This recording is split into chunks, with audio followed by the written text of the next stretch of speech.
The morning sun rose over New Haven like it had for the past 15 years, since humans first settled the planet.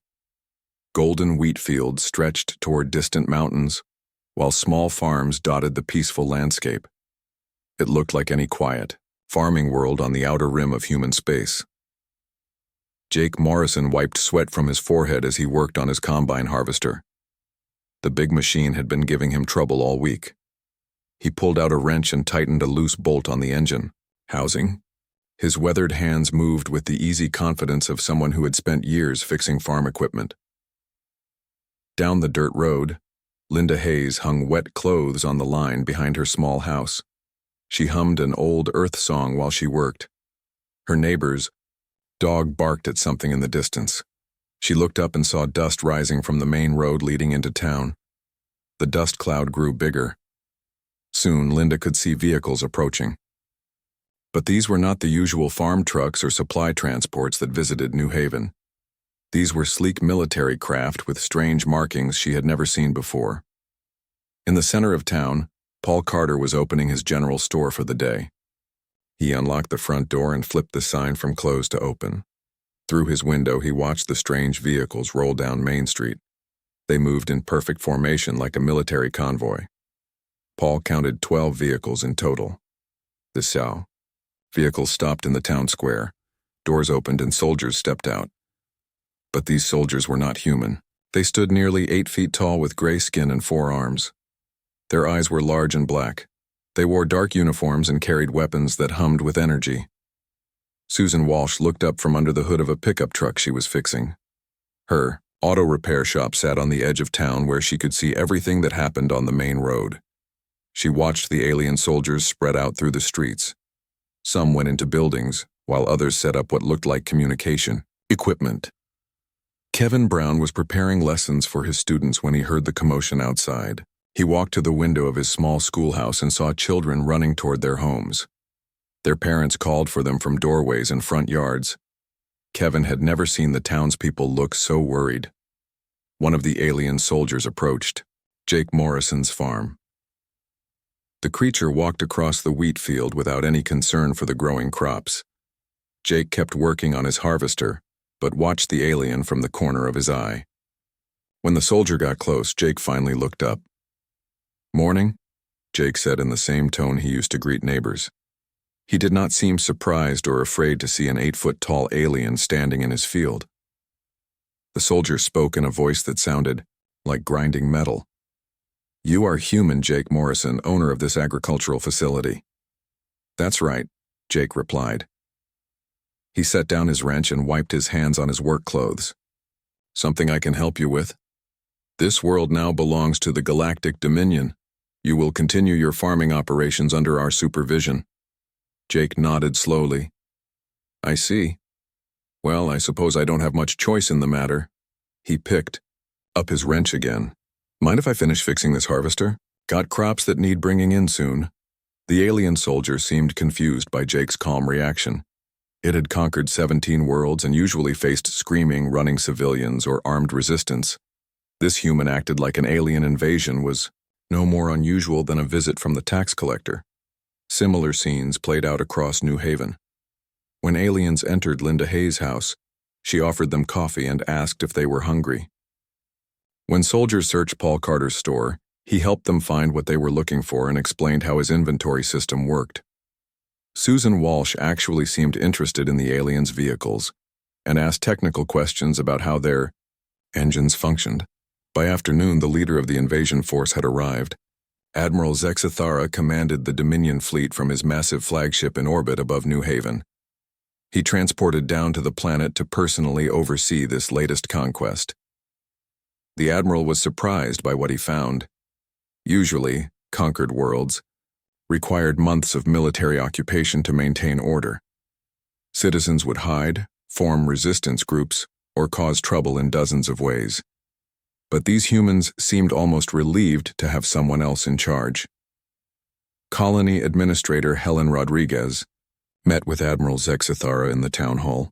She was a small woman with gray hair and kind eyes. She wore simple clothes and spoke in a soft voice. "Admiral, I want to thank you for treating our people with respect," Helen said. I know invasions can be messy affairs. Your soldiers have been very professional. Zexathera studied the human woman. In his experience, conquered leaders either begged for mercy or made angry speeches about freedom. This administrator seemed genuinely grateful. We are prepared to surrender unconditionally, Helen continued. Our people just want to live in peace. If working for the Dominion means safety for our families, then we accept that arrangement. You do not wish to resist? The Admiral asked. Helen shook her head. What would be the point? We're simple farmers and shopkeepers. We have no military, no weapons, no way to fight an advanced civilization like yours. We choose cooperation over pointless violence. Admiral Zexathara was pleased by this attitude. Cooperative populations made his job much easier. He could leave a small garrison to oversee New Haven and move on to more challenging conquests. That evening, the aliens established checkpoints throughout the colony. They set up a command post in the town hall and quarters for their soldiers in the old community center. The humans went about their normal routines as if nothing had changed. Jake Morrison finished repairing his harvester just as the sun was setting. He climbed into the cab and started the engine. The machine rumbled to life with a sound like controlled thunder. Jake drove it slowly back to his barn, taking a route that happened to pass near the new alien command post. Linda Hayes prepared dinner for her family like she did every night. But tonight she cooked extra food and took a covered dish to the alien soldiers at the checkpoint near her house. She smiled and waved as she handed them the warm meal. Paul Carter stayed late at his store to take inventory. Several alien soldiers had asked about supplies they might need. Paul wanted to make sure he could help them find whatever they were looking for. Good customer service was important, even when your customers had just conquered your world. Susan Walsh worked late in her garage, cleaning and organizing her tools. She had offered to help maintain the aliens' vehicles if they needed repairs. It would be interesting to learn how their technology worked. Susan had always been curious about engines and machinery. Kevin Brown spent the evening preparing new lesson plans. Some of the alien soldiers were young and seemed interested in human culture. Kevin thought he might organize some educational exchanges. Teaching was his passion, and he believed understanding between species could prevent future conflicts. As night fell over New Haven, Admiral Zexathera reviewed reports from his officers. The human colony had been conquered without firing a single shot. The population showed no signs of resistance or rebellion. In fact, they seemed eager to help their new rulers. Perhaps humans are more intelligent than we believed, the Admiral told his second-in-command. They understand that cooperation serves their interests better than futile resistance. What Admiral Zexathara did not understand was that he had just walked into the most sophisticated trap in military history. The simple farmers and shopkeepers of New Haven were about to teach the Galactic Dominion why Earth had survived every threat it had ever faced. The trap was set. The actors were in place. And the greatest deception in galactic history was about to begin. 3 weeks had passed since the Galactic Dominion took control of New Haven. The alien soldiers had grown comfortable with their easy assignment. The humans caused no trouble and actually seemed helpful. Some soldiers even looked forward to their patrol duties because the local people were so friendly. Jake Morrison had developed a routine of bringing fresh vegetables to the alien garrison every few days. He would load his old pickup truck with corn, tomatoes, and potatoes from his farm. The soldiers appreciated the food, and Jake enjoyed the short conversations he had with them. These vegetables grow well in your soil, said Sergeant Crix, one of the Dominion soldiers who had become familiar with Jake. The alien examined a large tomato with his 4 hands. Been farming this land for 15 years, Jake replied, leaning against his truck. You learn what works and what doesn't. Say I noticed your vehicles kick up a lot of dust on the main road. Might want to adjust your air filters more often in this climate. Sergeant Crix nodded. Our mechanics mentioned similar concerns. The dust here is finer than on most worlds. Jake made a mental note of this information. He had observed that the Dominion vehicles were not built for New Haven's dusty environment. Their air filtration systems worked poorly in the local conditions. This knowledge might prove useful someday. Linda Hayes had become popular with the alien soldiers who frequented her small diner. She served coffee and simple meals to anyone who wanted them. Her friendly manner made even the most serious soldiers relax when they visited her establishment. "Mrs. Hayes, your coffee is excellent," said Lieutenant Vorth, a young Dominion officer, who stopped by every morning. "We have nothing like this on our homeworld." "Thank you, dear," Linda replied, refilling his cup. "I use beans from Earth, had them shipped in before you folks arrived." She wiped down the counter while she talked. "I imagine you must miss home, being so far away." Lieutenant Vorth nodded sadly. "We have been away from Dominion Prime for 8 months. This campaign has taken us to many worlds."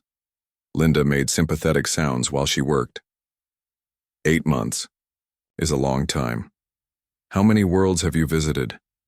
17 successful conquests before New Haven," the officer replied proudly. "The Dominion grows stronger with each victory." Linda smiled and continued cleaning, but she filed away every detail of the conversation. The Dominion had conquered 17 worlds before arriving at New Haven. This meant they had specific patterns and strategies they used for each invasion. Understanding these patterns could help Earth's military prepare defenses for other human colonies. Paul Carter had expanded his general store to serve the needs of the alien soldiers. He stocked items they requested and always tried to be helpful when they needed supplies. His friendly customer service had made him popular with the occupying forces. "Mr. Carter, do you have any more of those communication devices?" asked Captain Nexus, the officer in charge of the garrison's equipment. "Sure do," Paul replied, walking to a shelf behind the counter. "Got a shipment in yesterday. These are the long-range models you asked about." He handed over a box of Earth-made communication units. Captain Nexus examined the devices carefully. "Your human technology is surprisingly compatible with our systems. These units can integrate with our command network."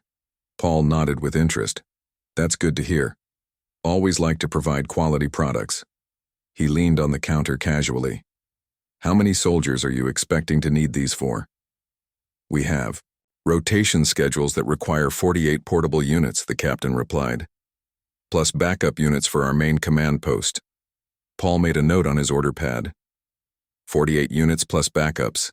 "No problem, I can have them ready by tomorrow." He was actually calculating the exact size of the garrison force and their communication structure. Every detail helped build a complete picture of the alien military presence.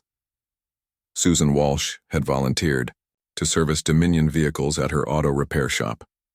The aliens were impressed by her mechanical skills and trusted her with their advanced technology.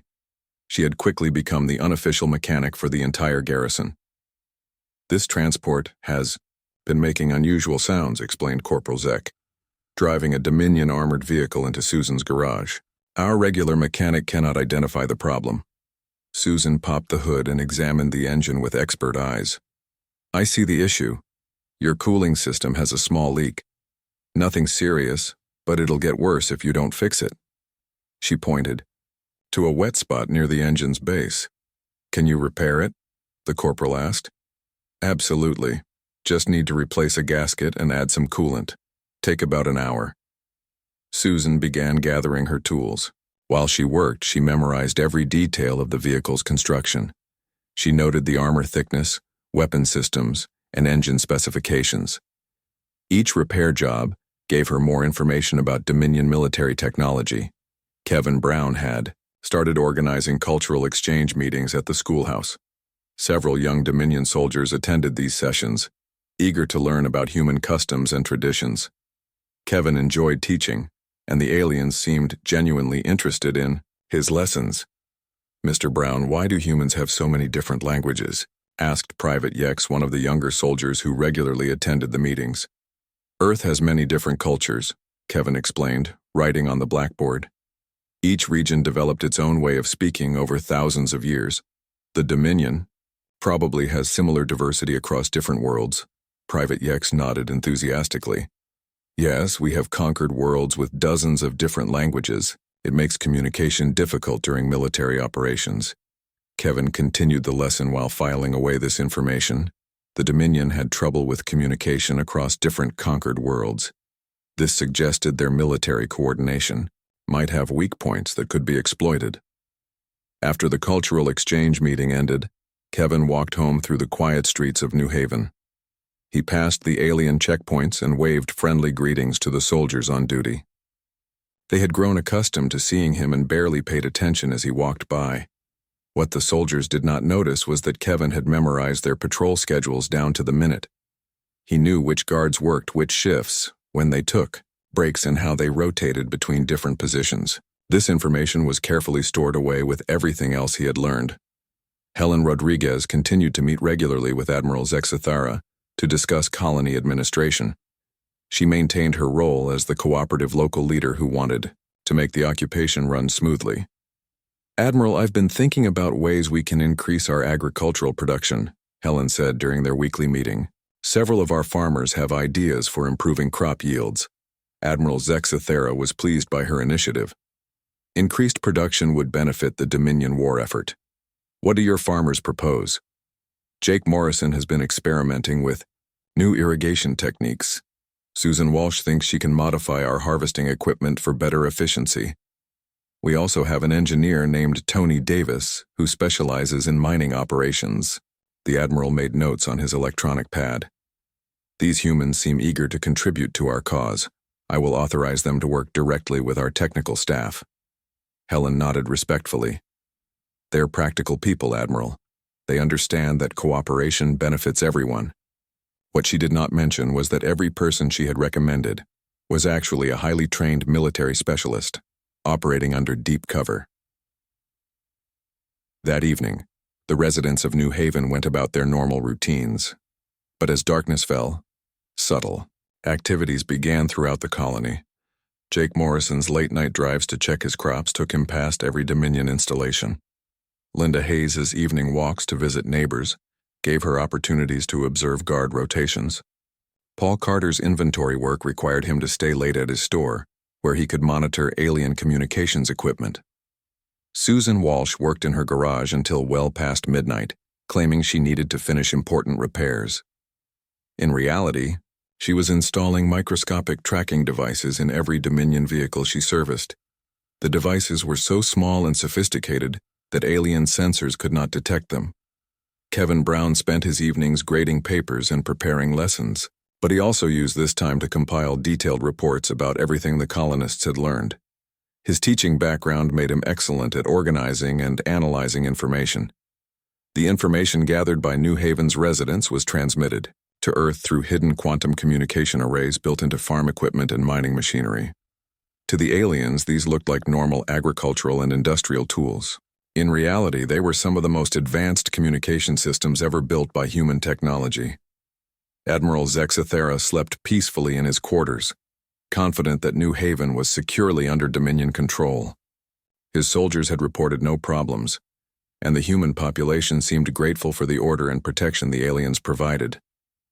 The Admiral had no idea that his conquered colony was actually the most sophisticated intelligence operation in galactic history.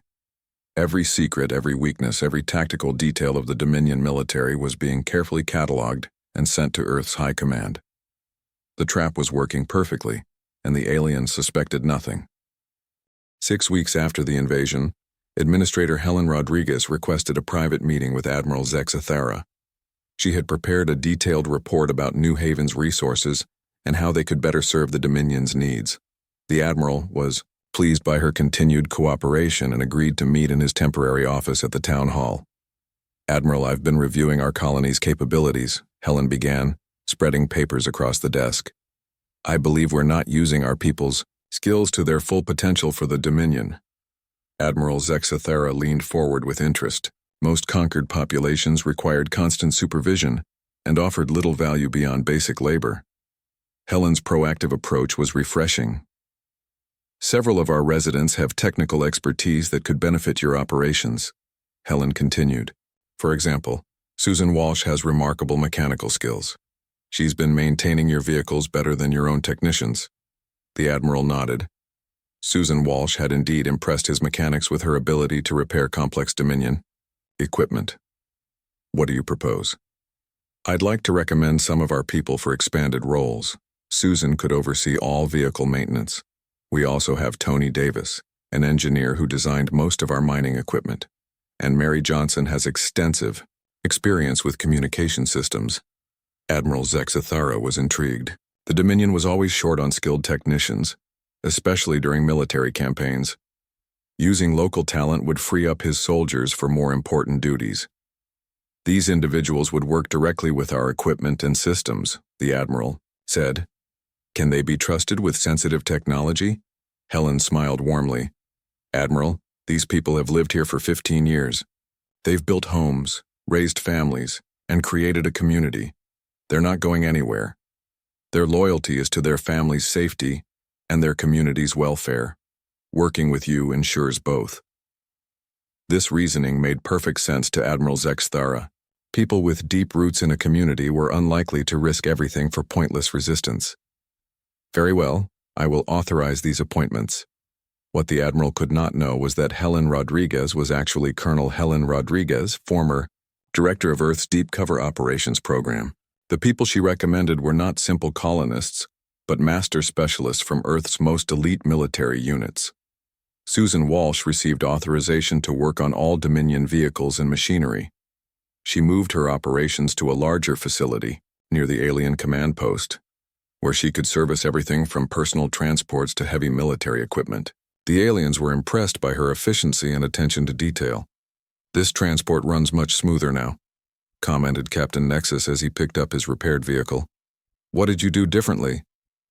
Just some fine-tuning, Susan replied, wiping her hands on a rag. Your engines are well designed, but they need adjustments for local conditions. I've recalibrated the fuel mixture and updated the control software. Captain Nexus was pleased. Susan's modifications had improved his vehicle's performance by 20%. What he didn't realize was that Susan had also installed hidden override systems in every piece of equipment she touched. These systems could remotely shut down or control any Dominion vehicle when activated. Tony Davis was assigned to oversee mining operations and infrastructure projects. The Dominion wanted to expand their resource extraction on New Haven, and Tony's engineering expertise was exactly what they needed. He quickly proved his value by increasing mining efficiency and designing better extraction equipment.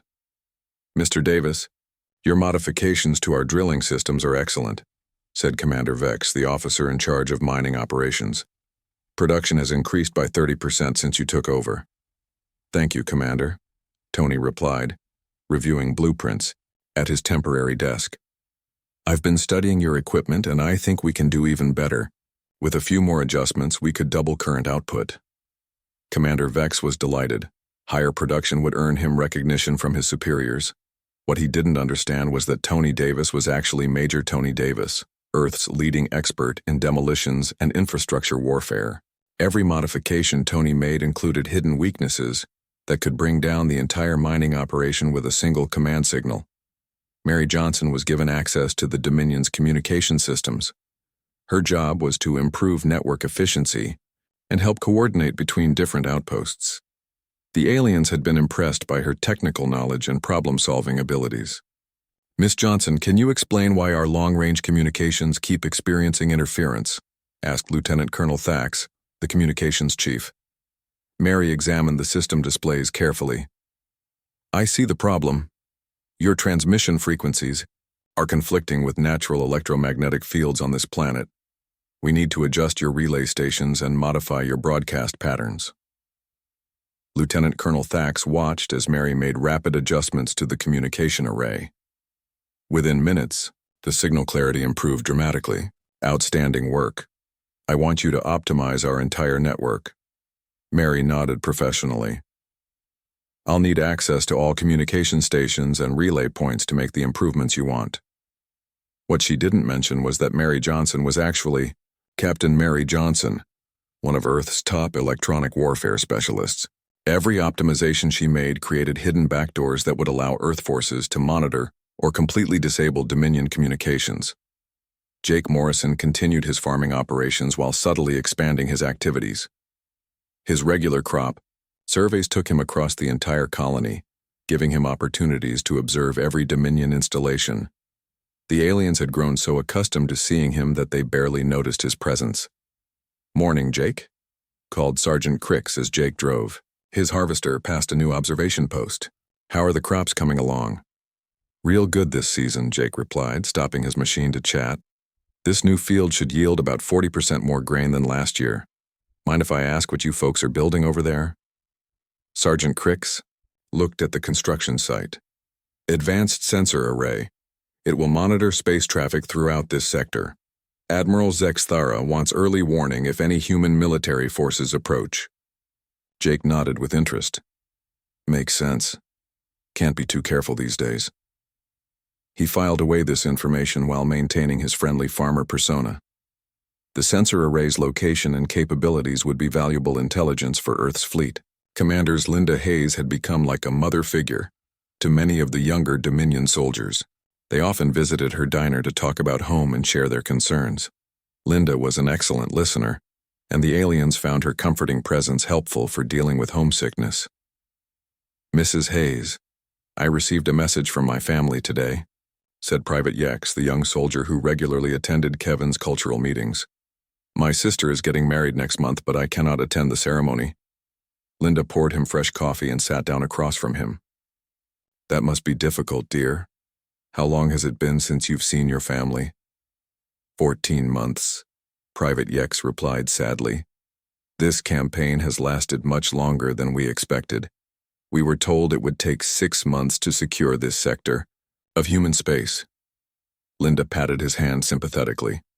Well, I'm sure your family understands you're doing important work. How many more worlds do you think the Dominion plans to conquer in this area? Private Yex considered the question.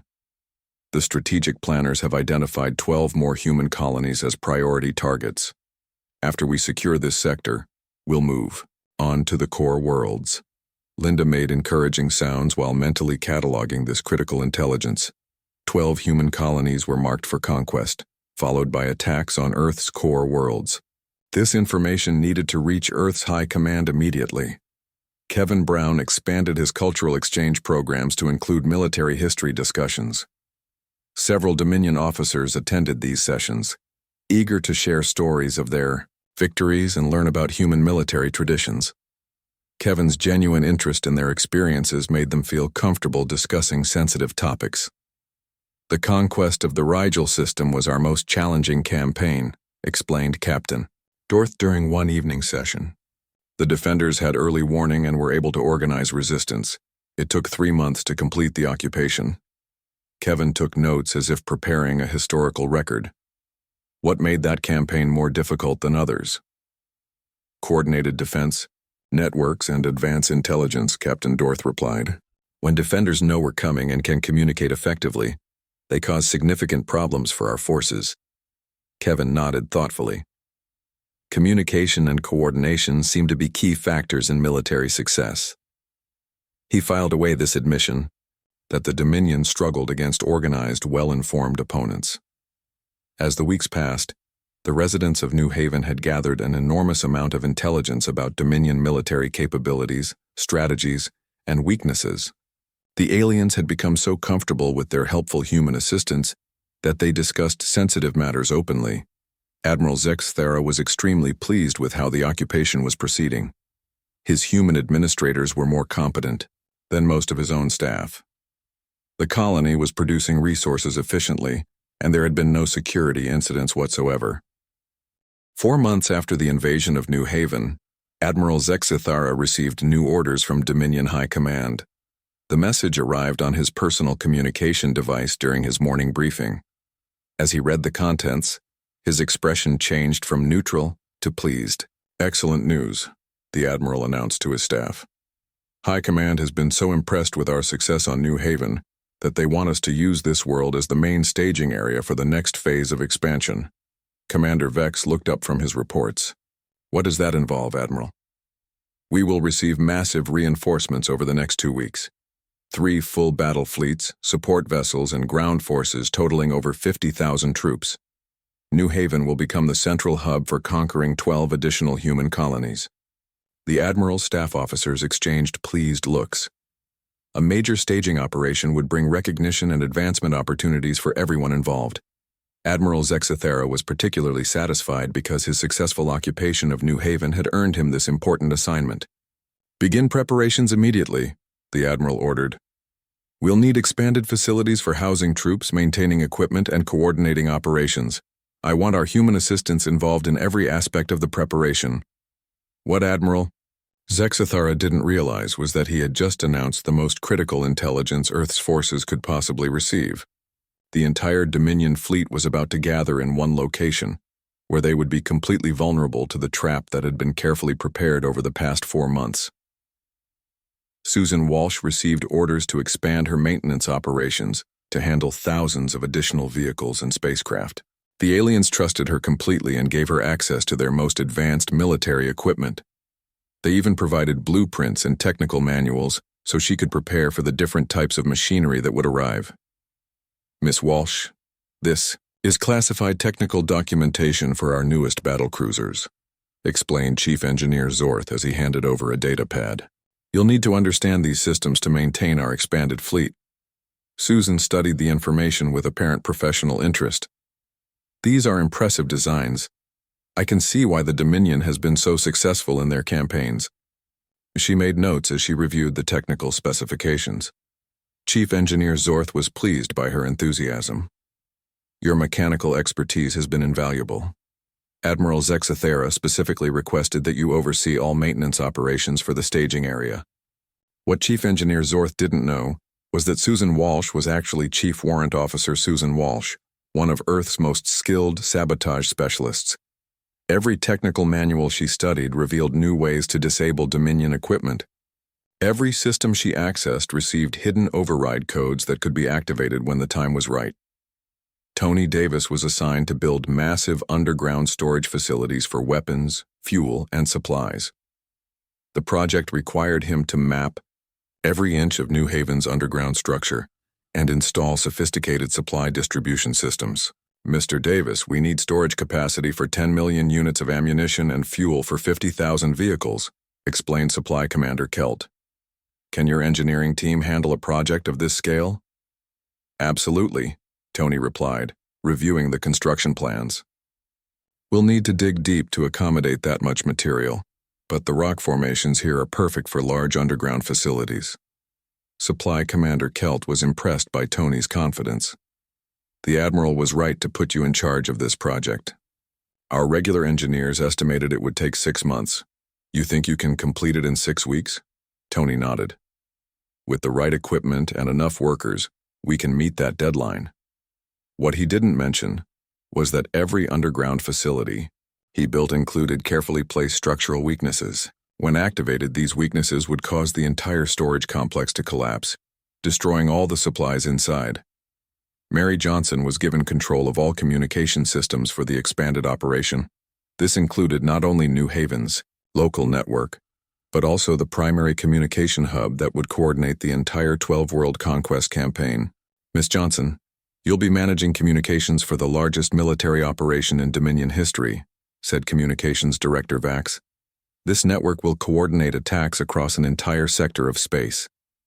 Mary examined the communication architecture with professional interest. I can see why you need someone with my background. This level of coordination requires very sophisticated network management. Communications Director Vax was pleased by her understanding. Exactly. One communication failure could disrupt the entire campaign. We're trusting you with the most critical systems in our military. What Communications Director Vax didn't realize was that Mary Johnson was actually Captain Mary Johnson, Earth's leading expert in electronic warfare. She now had complete control of the communication systems that would coordinate the Dominion's entire military campaign. When the time came, she could shut down all their communications or feed them false information.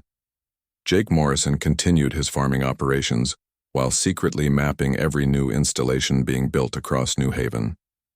His daily drives to check crops and deliver produce gave him access to construction sites throughout the colony. The aliens had grown so comfortable with his presence that security guards waved him through checkpoints without inspection. Jake, good to see you, called Major Plex as Jake's truck approached a new weapons depot. Brought us some of those excellent tomatoes? Fresh picked this morning, Jake replied, stopping his truck near the construction site. Looks like you folks are building something big here. Major Plex gestured proudly at the massive concrete structure rising from the ground. primary weapons storage for the entire sector fleet. When completed, this facility will house enough firepower to conquer 100 worlds. Jake whistled appreciatively. That's impressive. Must take special equipment to handle weapons that powerful. Specialized handling systems, climate control, automated distribution networks, Major Plex explained. Everything is controlled. From a central command center located 50 meters underground, Jake made mental notes of every detail while maintaining his friendly farmer persona. The location and layout of the weapons depot would be crucial intelligence when Earth's forces began their counterattack. Linda Hayes had become the unofficial counselor for homesick Dominion soldiers.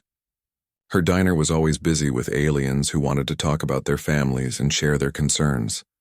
The conversations had become much more detailed as the soldiers trusted her completely. "Mrs. Hayes, I'm worried about this new campaign," confided Sergeant Major Drex during one of his regular visits. "Attacking 12 worlds simultaneously is very ambitious." Linda poured him fresh coffee and sat down to listen. "What concerns you most about it?" "Coordination difficulties," the Sergeant Major replied. "We've never attempted operations on this scale. If communication breaks down or supply lines are disrupted, the entire campaign could fail." Linda nodded sympathetically. "That does sound challenging. How will you prevent those problems?" Sergeant Major Drex leaned forward. "Everything depends on this staging area. All supplies, communications, and coordination will flow through New Haven. If anything happens to this base, the entire operation collapses." Linda made encouraging sounds while filing away this critical information. The Dominion's entire military campaign depended completely on New Haven. Destroying the staging area would cripple their ability to attack other human colonies. Kevin Brown expanded his cultural programs to include strategic planning discussions. Senior Dominion officers attended these sessions to share their experiences and learn about human military history. They found Kevin's insights into military strategy surprisingly sophisticated. "Mr. Brown, your analysis of historical campaigns is excellent," commented Colonel Thex during one evening session. "You understand the importance of supply lines and communication networks." Kevin smiled modestly. "I've always been interested in how great military leaders achieved their victories. What strategies will the Dominion use for the upcoming campaign?" Colonel Thex was pleased by Kevin's interest. "Simultaneous overwhelming force. We'll attack all 12 colonies at once, preventing them from coordinating their defenses. The key is maintaining perfect timing and communication." Kevin took notes, as if preparing historical records. "Timing does seem critical for complex operations. What happens if some attacks succeed while others fail?" "The entire strategy depends on complete success," Colonel Thex explained. "Partial victory would be worse than no attack at all, because it would warn Earth's military about our capabilities and intentions." As the Dominion reinforcements arrived, New Haven transformed into a massive military base. Thousands of ships filled the sky while tens of thousands of soldiers established camps across the colony. The aliens were confident and excited about their upcoming victories. Admiral Zexathara stood in his expanded command center, watching displays that showed the largest military force in Dominion history. Everything was proceeding perfectly. His human assistance had proven invaluable in managing the complex logistics of the operation. "Admiral, all systems are ready for the campaign launch," reported his chief of staff. Dawn broke over New Haven as Admiral Zexathara prepared to launch the largest military campaign in Dominion history. 50,000 soldiers stood ready to board transport ships that would carry them to 12 different human colonies. The Admiral felt confident as he watched his massive fleet through the command center windows. "All units report ready for departure," announced his communications officer. "The fleet awaits your orders, Admiral." Admiral Zexathara straightened his uniform and approached the central command console. This moment would be remembered as the beginning of the Dominion's final victory over humanity. He placed his hand on the activation panel. "Begin the assault," he commanded. The order was transmitted to every ship in the fleet. Engines powered up and weapons systems activated. Transport vessels prepared to launch toward their targets. Everything proceeded exactly as planned for the first 30 seconds. Then the universe turned upside down. Every Dominion ship, suddenly found its engines shutting down without warning. Communication systems went silent. Weapons refused to fire. Navigation computers displayed error messages in languages the aliens couldn't understand. Within moments, the mighty Dominion fleet was reduced to helpless metal floating in space. "What's happening?" Admiral Zexthera shouted at his panicking staff. "Why are our systems failing?" His communications officer frantically worked at his console. "I don't know, Admiral. Everything was working perfectly. Then suddenly all our networks went dark." The Admiral turned to look for Mary Johnson, the human who managed their communication systems. "Where is Miss Johnson? Get her here immediately." But Mary Johnson was nowhere to be found. Neither was Susan Walsh, who should have been monitoring the fleet's mechanical systems. Tony Davis was missing from the engineering center, and Jake Morrison was not delivering his usual morning vegetables. Admiral Zexithara felt the first cold touch of fear. "Find our human assistants, bring them here now." Before his soldiers could respond, every display screen in the command center flickered and changed. Instead of Dominion tactical information, they now showed the image of a human woman in military uniform. She had silver hair and kind eyes, but her expression was deadly serious. "Admiral Zexithara," the woman said in a calm voice. "My name is Admiral Patricia Stone, commanding officer of Earth's combined fleet. I believe you've been looking for us." The Dominion Admiral stared at the screen in shock. "This is impossible. How did you gain access to our systems?" Admiral Stone smiled slightly. "We've had access to your systems for 4 months, Admiral. Every communication, every plan, every secret has been transmitted to Earth's High Command since the day you arrived at New Haven." "That's impossible," Admiral Zexithera protested. "Our security is perfect. These are simple farmers and shopkeepers." "No, Admiral. They are Earth's most elite military operatives, and you just handed them the keys to your entire invasion force." As Admiral Stone spoke, the command center doors opened. Jake Morrison walked in, but he no longer looked like a simple farmer. He wore the uniform of an Earth military colonel and carried himself with the confidence of a professional soldier. "Admiral Zexithara," Jake said formally.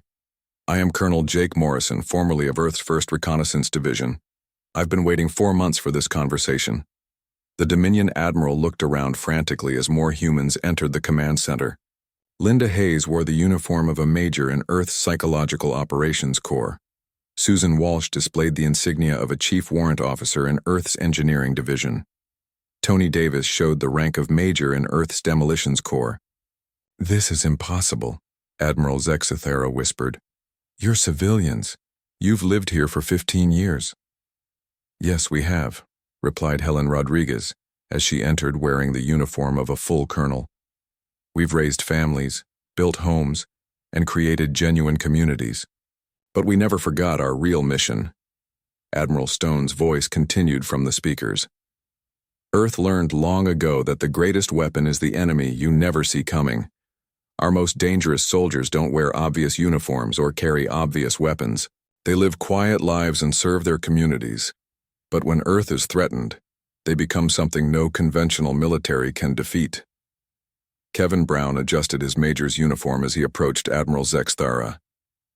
"Every cultural exchange, session, every friendly conversation, every helpful gesture was designed to extract intelligence from your forces. You told us everything we needed to know to destroy you." Mary Johnson worked at her communication console, but now her true expertise was obvious. "I've been feeding false information to your high command for weeks, Admiral. They think your campaign is proceeding perfectly. They have no idea their entire fleet has been captured." Admiral Zexithara tried to reach for his personal weapon, but found it had been removed from his belt. "How long have you been planning this?" 20 years, Colonel Rodriguez replied. "Earth identified New Haven as a strategic location and placed deep cover operatives here to wait for threats like the Dominion. We've been ready for you since before you knew Earth existed." Through the command center windows, Admiral Zexithera could see Earth's fleet arriving in the system. Hundreds of human warships emerged from hyperspace, surrounding the helpless Dominion vessels. The aliens had no shields, no weapons, and no communication with their homeworlds. "Your campaign is over, Admiral," announced Admiral Stone from the screens. Surrender your forces and we will treat your soldiers with respect according to galactic law. Admiral Zexathara slumped in his command chair, defeated. How many other human colonies contain operatives like these? Colonel Morrison answered quietly. All of them, Admiral. Every human world you planned to attack has been waiting for you. Your invasion force would have flown directly into prepared traps on 12 different worlds. But why? The Admiral asked. Why go to such elaborate lengths? You could have simply met us in open battle. Because open battle costs lives, Major Hayes replied.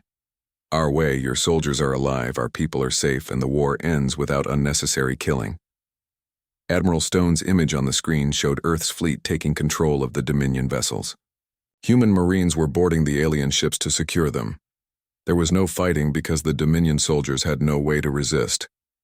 Admiral Zexathara, Admiral Stone said, your empire conquered 17 worlds through superior technology and military force, but you never understood the most important military principle. Know your enemy. Chief Warrant Officer Walsh looked up from her sabotage console. Every vehicle you brought to New Haven has been compromised. Every weapon system has hidden override codes.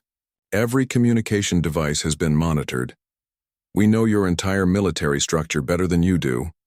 Major Davis added, the underground storage facilities I built include controlled demolition systems. With one command, I could have destroyed all your supplies and ammunition. But that would have been wasteful. Admiral Zexathara realized the complete scope of his defeat. You could have destroyed us at any time.